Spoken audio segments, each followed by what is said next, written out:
Promesse biblique du jour. Poursuivons ce que Noël nous enseigne. Parlons aujourd'hui de la naissance de Jésus en lisant Luc chapitre 2, versets 1 à 20. Mais aujourd'hui, je partagerai avec vous du verset 6 au verset 14. Pendant qu'ils étaient là, le temps où Marie devait accoucher arriva. Elle enfanta son fils premier-né. Elle l'emmaillota et le coucha dans une crèche parce qu'il n'y avait pas de place pour eux dans l'hôtellerie. Il y avait dans cette même contrée des bergers qui passaient dans les champs les veilles de la nuit pour garder leurs troupeaux. Et voici, un ange du Seigneur leur apparut et la gloire du Seigneur resplendit autour d'eux. Ils furent saisis d'une grande frayeur, mais l'ange leur dit « Ne craignez point, car je vous annonce une bonne nouvelle qui sera pour tout le peuple le sujet d'une grande joie. C'est aujourd'hui dans la ville de David qu'il vous est né un sauveur, qui est le Christ, le Seigneur. Et voici à quel signe vous le reconnaîtrez. Vous trouverez un enfant emmailloté et couché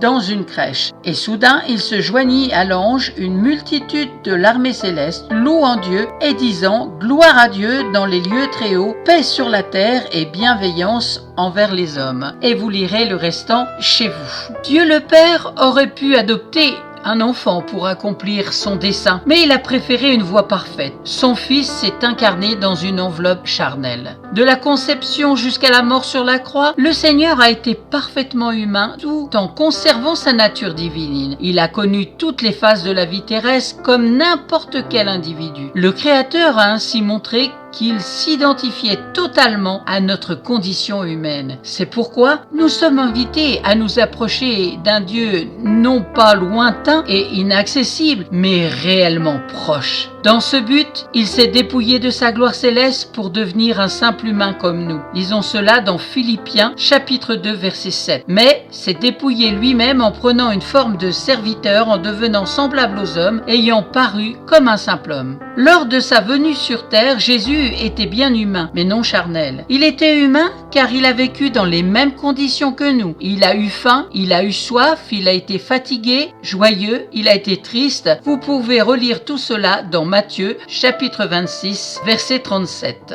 Mais il n'a pas été charnel dans la mesure où sa nature était pure et n'a jamais été entachée par le péché. Lors de la naissance du Sauveur, les anges ont informé des bergers. Ils ne sont pas allés à la rencontre des grands théologiens de l'époque, ni des discuteurs et des raisonneurs. Ils se sont montrés à des gens d'une grande simplicité. Les choses de Dieu sont cachées et inaccessibles pour les personnes qui s'appuient exclusivement sur leur capacité intellectuelle et leur connaissance, mais elles sont abordables pour les humbles et les cœurs bien disposés. Vous pouvez relire cela dans Matthieu chapitre 11 verset 25. Si vous n'avez pas de Bible, n'hésitez pas à me contacter, je vous en offrirai une gratuitement. Soyez bénis. Amen.